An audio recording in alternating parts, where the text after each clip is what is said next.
It's one of the most popular songs to be played at this time of the year. Band-Aid's Do They Know It's Christmas topped the charts in 13 countries when it was released in 1984, and it raised millions for charity. But a new 40th year version has reignited the debate over the song's lyrics and legacy.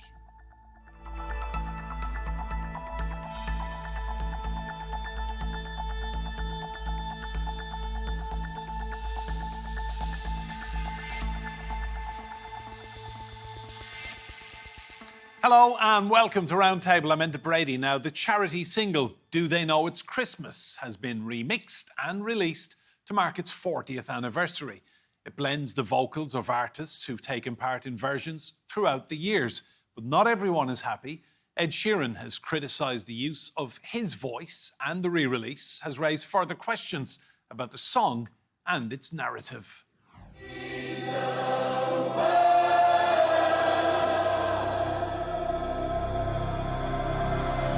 It's a song which has become synonymous with Christmas, and to mark the 40th anniversary of Band-Aid's charity single, an ultimate remix.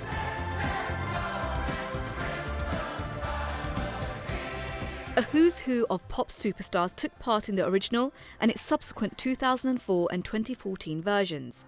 Moved by images of famine victims in Ethiopia, Bob Geldof and Midure wrote the song and enlisted the help of superstars such as Boy George, George Michael and Sting.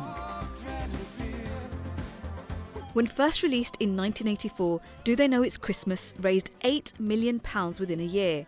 But over time, criticism has grown of the song perpetuating damaging stereotypes about Africa in need of Western salvation. Ed Sheeran is one of the musicians distancing himself from the Christmas single. He said he wasn't asked if they could reuse his part on the 40th anniversary track, and if they had, he would have politely declined. Bob Geldof, however, strongly disagrees with all the criticism. Over the years, hundreds of thousands of people are alive, probably millions, because of this. That negates every single argument I've ever heard. Despite the millions raised in aid of those in need in Africa, is the concept of Band-Aid outdated, and has it done more harm than good? Well, let's bring in our guests. We have in Nottingham in the UK, Colin Alexander. He's a senior lecturer in political communications. That's at Nottingham Trent University. In Dublin, Dave Fanning is a legendary TV and radio broadcaster at the Irish public broadcaster RTE. In Lagos, in Nigeria, we have Abimbola Ogundairo. She is Advocacy and Campaigns Lead. That's at Africa No Filter. And I'm delighted to say, joining us from Florida in the United States, we have the activist and author Shola Mos-Shogbamimu. You're all very welcome to this festive edition of Roundtable. Dave, I'll come to you in Dublin. You've known Bob Geldof since your school days. I remember 1984, I remember being a child in Ireland, and I remember feeling very proud that Irish people were helping. Just give us your recollections of that period in history.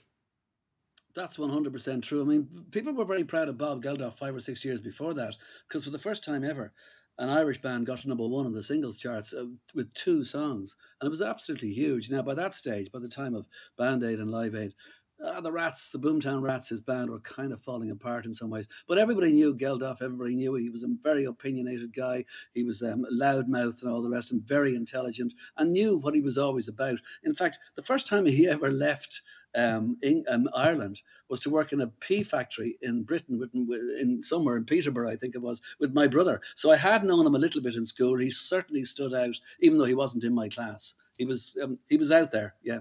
And Dave, just the whole issue of Band-Aid, I mean, helping people, trying to raise the money. I mean, he did a huge amount of good. We'll have the conversation in a moment, but yeah. I have to say, I'm in Bob's camp on this. I really think he did a huge amount of good and we should applaud him.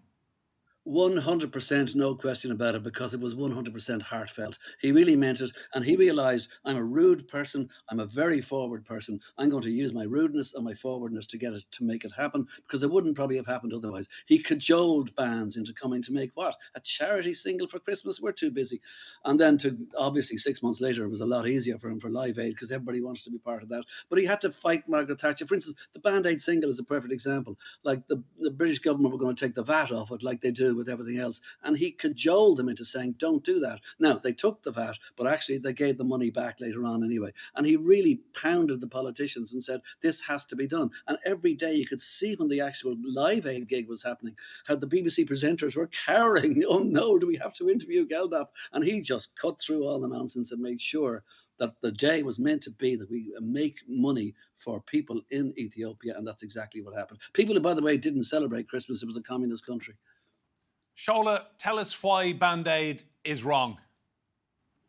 Well, it's not about whether bandaid is right or wrong. I think that framing it like that just defeats the purpose. The point is, people with good intentions, like Geldof and other musicians who wanted to participate or contribute in raising awareness, came together to use their skills and to use their, their platform, whether it's singing or whatever it is, to try to raise awareness and raise funds. No, I don't think anyone's saying that that's a bad thing. No, we're talking about the how. We're talking about the outcome. We're talking about the fact that it had a direct negative impact in perpetuating negative stereotypes of Africans. We're talking about the fact that decades after, it has perpetuated this miseducation of what Africa as a continent is, of who Africans are, and even the root causes of the plight that the bandaid is supporting. That is the issue.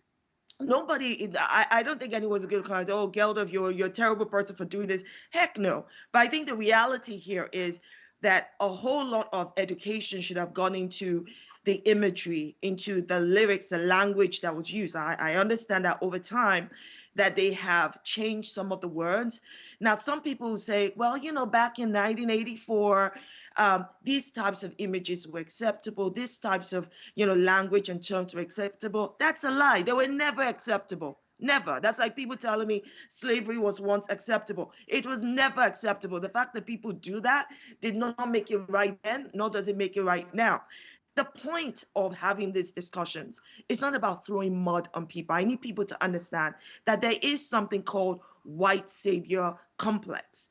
And there is something about the damaging impact of the negative stereotypes on Africa as a continent, which has stifled Africa's own, economic growth, tourism, and investment. That these type of things also it kind of shadows, but puts a very long shadow on the initiatives and innovations that Africans themselves have been doing on the continent for decades, and which, if they had the same light that the bandaid had, these innovations and initiatives would have a sustainable impact.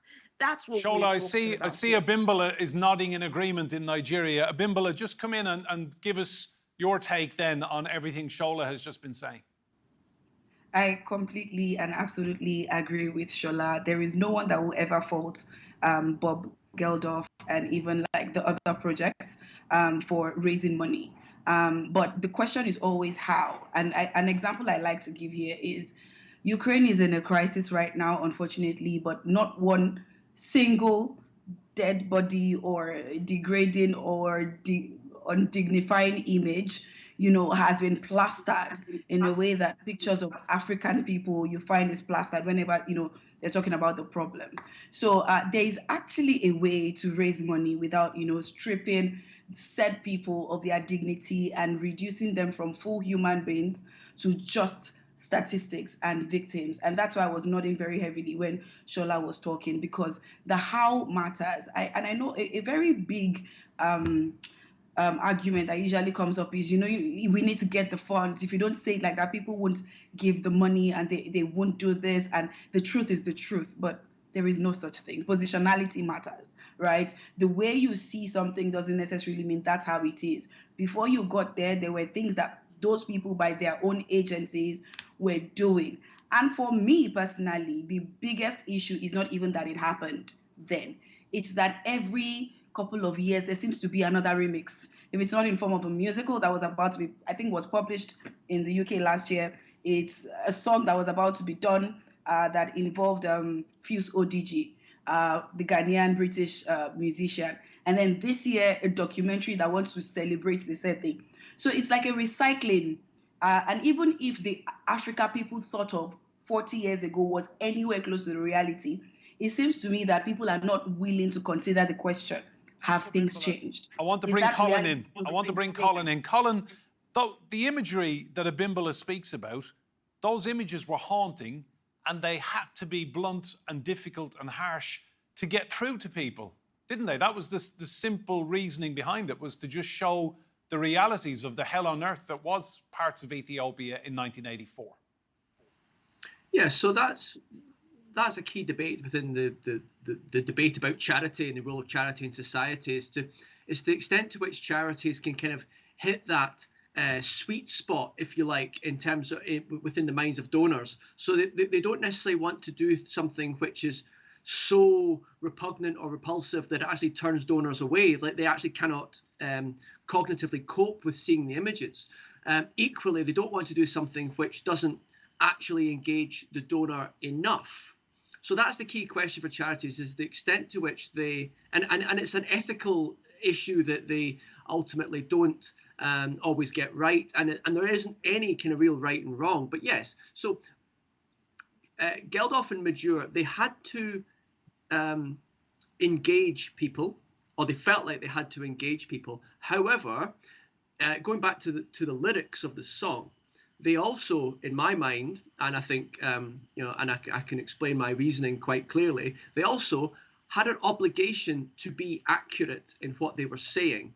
Now, Bob Geldof has said, and Majur has said, that it's just a pop song, i.e.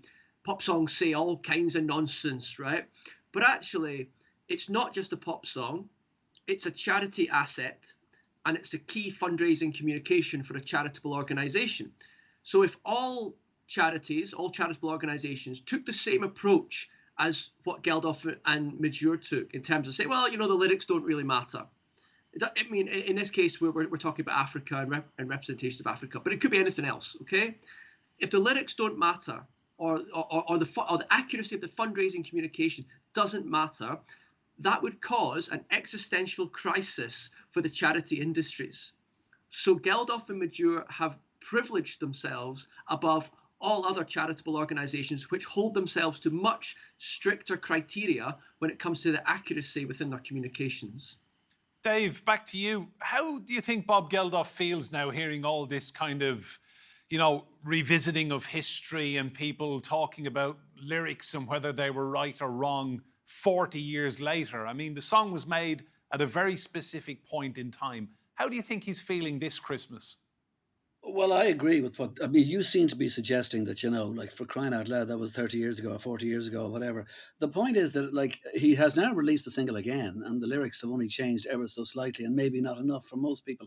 Like, I spent a month in Ethiopia in the middle 90s or whatever, and I know what's being said here, and I understand certain things I don't understand at all. But I also spent time in Ghana, and I was there making a documentary, believe it or not, about the lead singer of U2, and seeing what his Red charity did and the money that was done. And they put so much money into so many things to get things off the ground, and then they left. It was entirely up to everybody there to make sure that it still works and it's still going. And as far as I know, the highway that's being built is still being used all the time, and all the sort of agricultural stuff that was done is working. Now, I don't know if that's true because I haven't heard about it in 5 years, but I mean, maybe that's one of the things we're talking about here, in terms of going in, doing something with your money or whatever it is, and then realizing that the only people who can really make this work are the people who are there. And I don't think that Geldof had any, I know everybody's defending Bob in terms of whatever, but also slagging him a bit. I wouldn't slag him. To me, it really kind of is just a pop song, and it isn't really an awful lot more than that. And whatever line was in the song that made people kind of step up and take notice, it was the same way with Live Aid.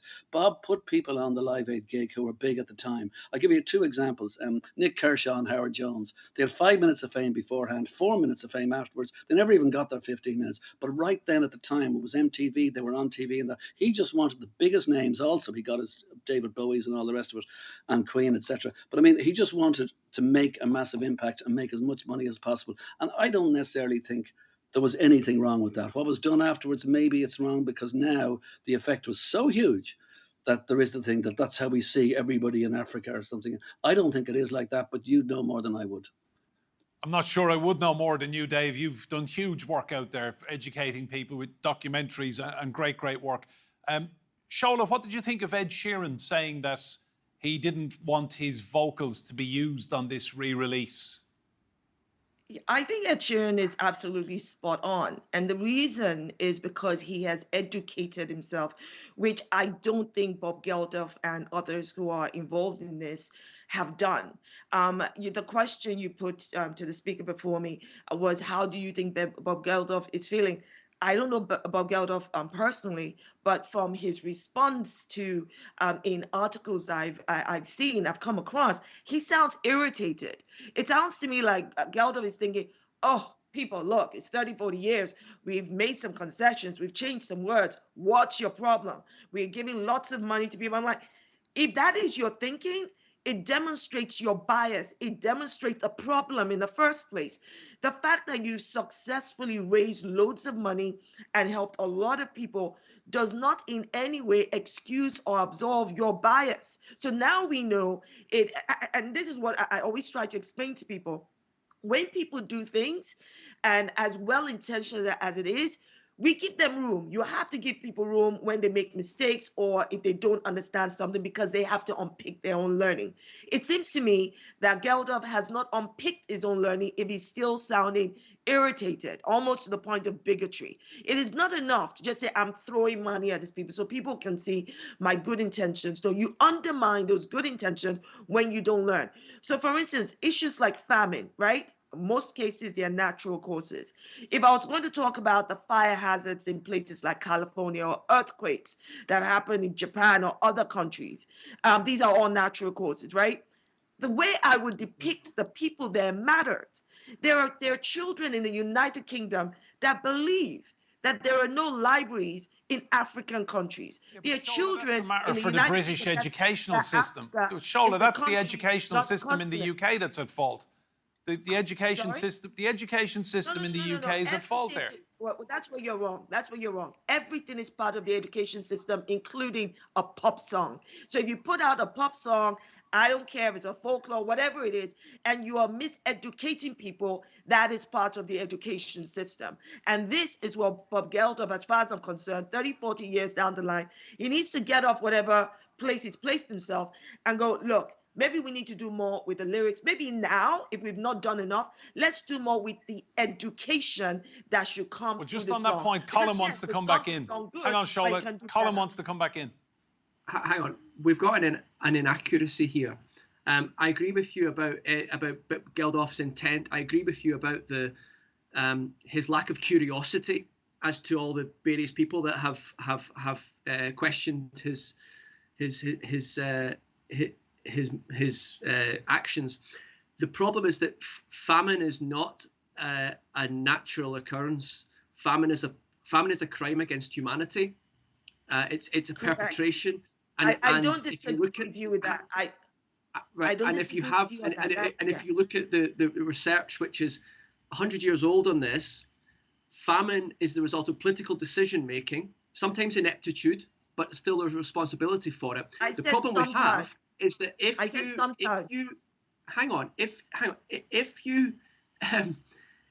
if you raise money for famine, it makes the likelihood of it receiving the correct judicial process within international criminal law less likely. And that's a real problem that Geldof didn't understand and still is not curious about now.